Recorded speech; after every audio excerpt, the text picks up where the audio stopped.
Hi friends, मैं आकांक्षा Sharma GK with आकांक्षा में आपका स्वागत करती हूँ। सबसे पहले तो आपको कल के एग्ज़ाम के लिए बेस्ट ऑफ लक। बहुत अच्छा एग्ज़ाम कीजिएगा और कोशिश ये कीजिएगा कि सबसे पहले कि पूरा का पूरा पेपर आप अटेम्प्ट करके आ पाए, सारे के सारे आंसर आप लिख के आ पाए। बहुत सारे क्वेश्चन ऐसा होता है कि आपसे नहीं बनते हैं और ये कंडीशन आपके साथ नहीं, हर स्टूडेंट के साथ आती है। तो उसको भी, उस टॉपिक के बारे में आप जो जानते हो वो ज़रूर लिख के आइएगा। तो चलिए, मैं आज आपको कुछ इम्पॉर्टेंट प्रश्न बता रही हूँ इतिहास और भूगोल के, मध्य प्रदेश स्पेशल के। तो आप वो क्वेश्चन कोशिश कीजिएगा कि आप वो क्वेश्चन ज़रूर पढ़ के जाएं, वो जो इम्पॉर्टेंट रहेंगे। तो पूरा लास्ट तक वीडियो देखिएगा।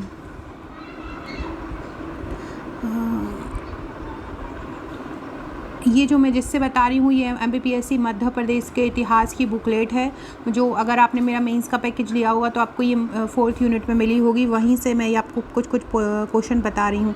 पुरापाषाण कालीन, निम्न पुरापाषाण कालीन, और ये आपको इसमें मध्य प्रदेश के स्थल और उपकरण को अच्छे से कर लेना है, क्योंकि लास्ट टाइम इस प्रकार से क्वेश्चन देखे गए थे। तो आपको इस प्रकार से कर लेना है, मध्य पुरापाषाण कालीन और पुरापाषाण कालीन। इसके बाद प्रदेश के ऐतिहासिक शैल चित्र के बारे में अच्छे से पढ़ लीजिएगा। और वहाँ पे इसी प्रकार से, जैसे कि कोई भी आप लिख रहे हैं तो साइड में एक डायग्राम जरूर बना के आइएगा। डायग्राम से आपका आंसर क्या है सुंदर लगने लगता है, और उनको पता रहता है कि आप मैप, मध्य प्रदेश के मैप में आप जानते हैं कि आप किस चीज़ के बारे में बात कर रहे हैं। जो इम्पोर्टेंट है वो मैं आपको बता रही हूँ। मौर्य वंश और मध्य प्रदेश के संदर्भ में अगर टिप्पणी लिखने आ जाए तो आप ये आंसर लिख सकते हैं। तो आप ये क्वेश्चन तैयार कर लीजिएगा, मौर्य वंश और मध्य प्रदेश पर टिप्पणी। इसके बाद शुंग और सातवाहन कालीन जो मध्य प्रदेश से संदर्भित है वो आप कर लीजिएगा। हर्षवर्धन की विजय और हर्षवर्धन का विषय। हर्षवर्धन एक बहुत महत्वपूर्ण टॉपिक है। हर्षवर्धन का शासनकाल भी आपको अच्छे से कर लेना, वो मैं एंशिएंट हिस्ट्री के प्रश्न में आपको बता दूंगी। इसमें मध्य प्रदेश के प्रमुख राजवंश जो हैं उनको अच्छे से पढ़ लीजिएगा, जैसे कि राष्ट्रकूट वंश, गुर्जर प्रतिहार वंश, कलचुरी वंश, मालवा का परमार वंश, इसको अच्छे से कर लीजिएगा। ये 5 नंबर में मालवा का परिहार वंश था। मौर्य काल और मध्य प्रदेश, शुंग वंश और मध्य प्रदेश, इनको अच्छे से कर लीजिएगा। इसके अलावा राजगौड़ वंश का मध्य प्रदेश में विस्तार बताइए।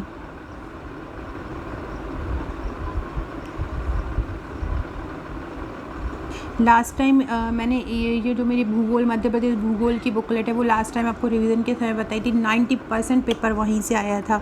तो आपको ये अच्छे से, भोपाल रियासतों को भी मैं अलग बता दूँगी। देखिए, बुंदेला विद्रोह जहाँ से भी आपने पढ़ा हो वो बहुत अच्छे से, मैं आंसर इसलिए नहीं बता रही हूँ क्योंकि आपको एक दिन में आप आंसर नहीं कर पाएंगे। आपने जहाँ से पढ़ा हो वहाँ से ये प्रश्न कर लीजिए। बुंदेला विद्रोह, रानी अवंतीबाई के विषय में, भोज परमार की राजनीतिक और सांस्कृतिक उपलब्धियाँ, ये अच्छे से कर लीजिएगा। कहाँ पे उनका वंश है, फिर उन्हें कैसे साम्राज्य का विस्तार किया, उनकी सांस्कृतिक उपलब्धियाँ क्या रही हैं, उनकी सीमा कौन थी, ग्रंथ ये। कुंवर चैन सिंह के बारे में क्वेश्चन आया था। कुंवर चैन सिंह जगनिक कर लीजिए, कुंवर चैन सिंह जगनिक को कर लीजिएगा। ग्वालियर प्रशस्ति अच्छे से पढ़ लीजिएगा। खजुराहो यशोवर्मन पर भरुत स्तूप, मंदसौर अभिलेख। खजुराहो मंदिर तो वेरी इंपॉर्टेंट है। खजुराहो मंदिर बिल्कुल ही, मतलब आपका ये समझ लीजिए 99% आने के चांसेस रहते हैं। खजुराहो, उदयगिरी की गुफाएं हों, भीमबेटका की गुफाएं हों, ये मध्य प्रदेश के प्रमुख तीर्थ स्थल। ये लगातार 4 या 5 साल लगातार इस प्रकार के क्वेश्चन, मध्य प्रदेश के प्रमुख बौद्ध स्थल, मध्य प्रदेश के प्रमुख तीर्थ स्थल, मध्य प्रदेश के पर्यटन स्थल। तो ये आपको ये वाला क्वेश्चन जो है इस प्रकार के जरूर कर लेने हैं, जितने भी मध्य प्रदेश के तीर्थ स्थल हैं। पद्माकर का योगदान अच्छे से कर लीजिएगा। भरुत का स्तूप कर लीजिएगा। खजुराहो के मंदिर का मैंने बताया था बहुत अच्छे से। एक साहित्यकार के बारे में भी अच्छे से पढ़ लीजिएगा। इनके बारे में 5 नंबर में आपसे पूछ सकते हैं। माखनलाल चतुर्वेदी, सुभद्रा कुमारी चौहान, चंद्रगुप्त विक्रमादित्य, मांडू के भवन। मांडू के कौन कौन से भवन है, ये लास्ट टाइम इस टाइप का क्वेश्चन पूछा गया था। तो ये आने की यूनिट 4 से है कि जहाज महल, हिंडोला, मांडू में कौन कौन से भवन हैं, तो ये आप अच्छे से कर लीजिएगा। इसके बाद रानी दुर्गावती और मुगल सेना के बीच कौन युद्ध हुआ था, उसका वर्णन कीजिए। ये क्या है, आपकी रियासतों में भी आ सकता है और नॉर्मली भी आ सकता है। इंदिरा गांधी राष्ट्रीय मानव संग्रहालय पर टिप्पणी। सल्तनतकालीन मालवा का सामाजिक जीवन, ये एक बार एग्ज़ाम में पूछा जा चुका है MPPSC के मेंस के ही प्रीवियस पेपर में, तो ये ज़रूर कर लीजिएगा, ये क्वेश्चन आ सकता है। मध्य प्रदेश के बौद्ध स्थल की जो भी विशेषताएं हैं वो आपको अच्छे से याद कर लेना है। सुभद्रा कुमारी चौहान, भवभूति पर टिप्पणी। इसके बाद मालवा की चित्रकला कौन कौन सी हैं उनको अच्छे से पढ़ लीजिएगा। पिछली बार इस प्रकार के क्वेश्चन पूछे गए हैं, तो ये क्वेश्चन आपको बहुत इंपॉर्टेंट हो जाते हैं। इसके बाद मध्य प्रदेश के पर्यटन विकास पर पर्यटन वाला भी लगातार 3 से 4 साल पूछा जा चुका है, तो मध्य प्रदेश के पर्यटन को भी अच्छे से कर लीजिएगा। इसके बाद ये 3 नंबर के हैं, हिंगोट मेला, चंदेरी साड़ी, जिरौती। अगर आपने मेरे 3 नंबर का मध्य प्रदेश स्पेशल लिया होगा तो कोई क्वेश्चन मिले होंगे। भगोड़िया, बाणभट्ट, भर्तृहरि की रचनाएं, मध्य प्रदेश के विभिन्न नाम, रानी दुर्गावती की समाधि, मध्य प्रदेश के ऐतिहासिक पर्यटन स्थल,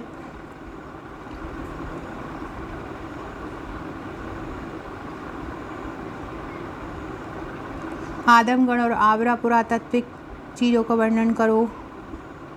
इसके बाद मध्य प्रदेश की पर्यटन जैसे चंदेरी और शिवपुरी का वर्णन करो। ये जहाँ कला संस्कृति वाले जो क्वेश्चन है ये आ सकते हैं।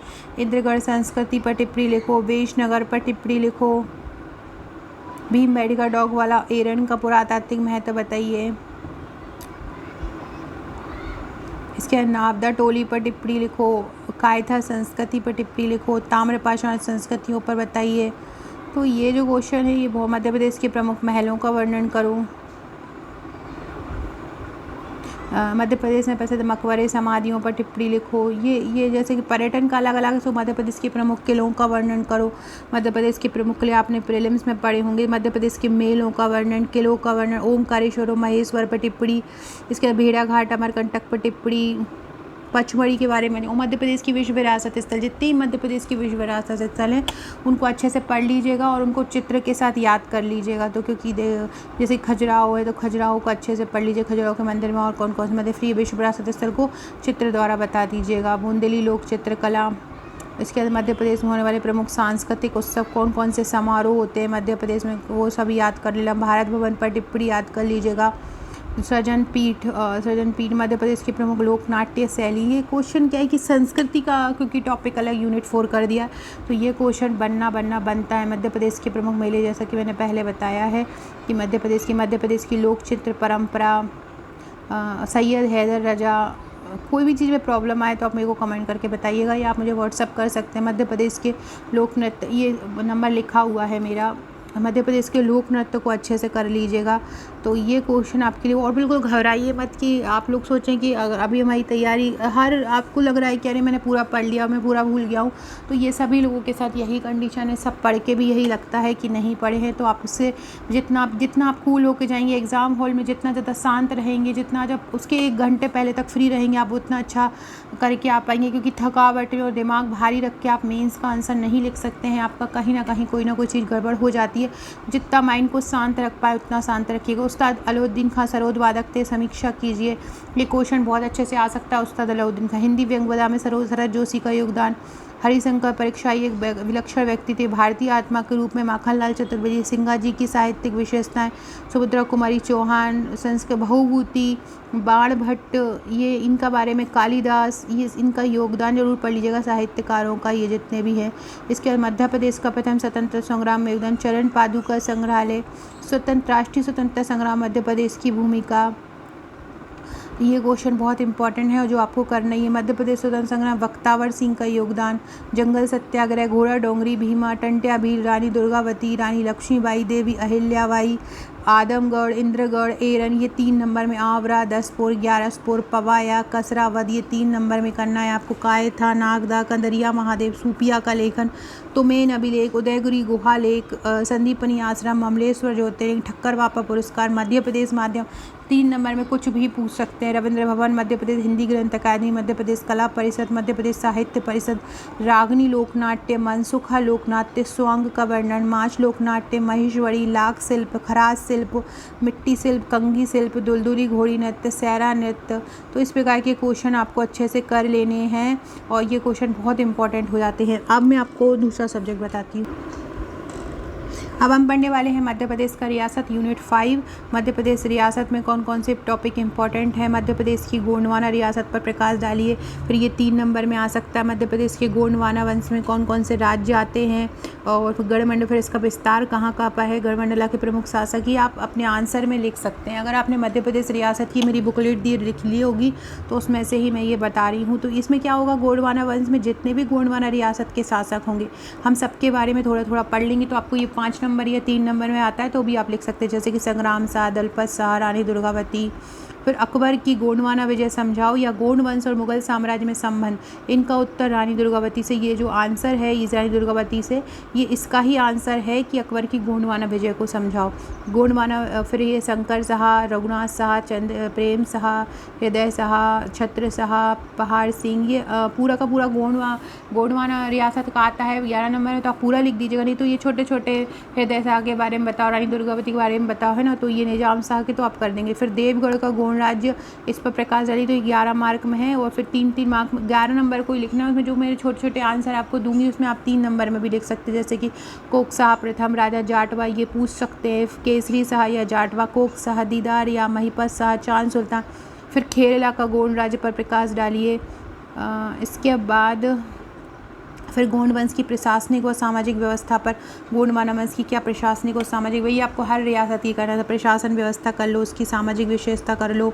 बुंदेला रियासत पर प्रकाश डालिए। बुंदेला रियासत के प्रमुख शासक क्या हैं और उनकी भौगोलिक स्थिति, उनके क्षेत्र क्या है। बुंदेला रियासत के प्रमुख शासकों के बारे में भी 3 नंबर में पूछा जा सकता है, जैसे रुद्र प्रताप, भारती सिंह, ये बुंदेला। इसके बाद चंपत राय, बीर सिंह जूदे बुंदेला, जुझार सिंह बुंदेला। बुंदेला की प्रमुख रियासतों के बारे में है, तो ये जैसे कि ओरछा रियासत है, दतिया रियासत है, अजयगढ़ रियासत है। ये पूरी संधि जो इनके बुंदेला रियासत संबंध, मस्तानी बेसिन की संधि, बुंदेलगढ़ रिजेंसी बुंदेलखंड आ सकता है, ये ध्यान रखिएगा। बुंदेलखंड रियासत की फिर सामाजिक स्थिति है। बुंदेलखंड रियासत की प्रशासनिक शासन व्यवस्था है। इसी प्रकार बुंदेला से संबंधित स्थापत्य कला, छत्रपाल का नेतृत्व, छत्रपाल का शासन प्रबंध, बुंदेल मुगल संबंध को समझाइए। बघेली रियासत पर प्रकाश डालिए, तो बघेली रियासत को लिख के आपको पृष्ठभूमि, उनके प्रमुख क्षेत्र लिखना है, प्रमुख शासक के बारे, प्राचीन से आधुनिक इतिहास बघेली रियासत पर प्रकाश डालिए। तो ये मैंने 11 नंबर में ये पूरा पॉइंट लिख दिया है, पूरा इतिहास इसमें कवर है। आपको भी इसी प्रकार लिख देना है तो उससे याद हो जाएगा। किसी भी आंसर में किसी भी टॉपिक में प्रॉब्लम आ रही हो तो आप मुझे व्हाट्सअप कर सकते हैं। बघेली रियासत की प्रमुख कला, स्थापत्य कला पर प्रकाश डालिए। बिलबिला चैनल को सब्सक्राइब करके लाइक शेयर सब्सक्राइब जरूर कीजिएगा अगर आप आगे के पेपर में वीडियो इंपॉर्टेंट चाहते हैं। प्राचीन आधुनिक मध्यकालीन बघेल रियासत की स्थिति, बघेलखंड और माघ वंश, बघेल रियासत और मुगलों में संबंध, बघेल रियासत की सामाजिक व्यवस्था, होलकर रियासत पर प्रकाश डालिए। होलकर रियासत के प्रमुख शासक जो है, फिर ये सबके बारे में, हर शासक के बारे में यहाँ पे लिखा हुआ है, तो आप ये 5 नंबर और 3 नंबर में आप इनको कर सकते हैं। होलकर वंश के इतिहास पर प्रकाश डालिए। ये सभी आपका सिंधिया वंश पे, सिंधिया वंश के प्रमुख शासक, और सिंधिया के प्रमुख शासक में देखिए फिर आ गया जैसे कि राणोजी, महाजी, ये फिर 3-3 नंबर में पूछे जा सकते हैं। देखिए मेंस आपका बस कौशल देखते हैं कि आप किस तरह से आप आंसर को लिख सकते हैं, आपको आता है और आप किस तरह से वहाँ आंसर को फ्रेम कर सकते हैं। फ्लो चार्ट डायग्राम का प्रॉपर यूज़ कीजिएगा। भोपाल रियासत है, भोपाल रियासत पर प्रकाश डालिए, उसका विस्तार, उसकी स्थापना, भोपाल रियासत के प्रमुख नवाब और बेगम। एक मैंने मेंस का जो ग्रुप है मेरे 25 जिन्हें नोट्स के साथ लेने पर उनके ग्रुप में मिलते हैं, वहाँ मैंने पूरे भोपाल रियासत की महिलाओं का योगदान भी करवा दिया है, वो बहुत इंपॉर्टेंट है, वो कर लीजिए। भोपाल की बेगमों के शासन युग पर टिप्पणी, देखो ये उनकी पूरी बेगम है और उनके पूरे टेबल। नवाब अमीरुद्दौला खां, भोपाल का एक लाइन जो 3 मार्क में पूछे जा सकते हैं, ये देखिए ये एक लाइन में उत्तर ये पूरे मैंने बता दिए। तो इस प्रकार से ये हमारी यूनिट 4 और यूनिट 5 कंप्लीट हुई। अगर आप चाहते हैं कि मैं यूनिट 1, 2 का भी बना दूँ और 3 नंबर का बना दूँ तो मुझे कमेंट्स करके बताइएगा। Okay friends, all the best.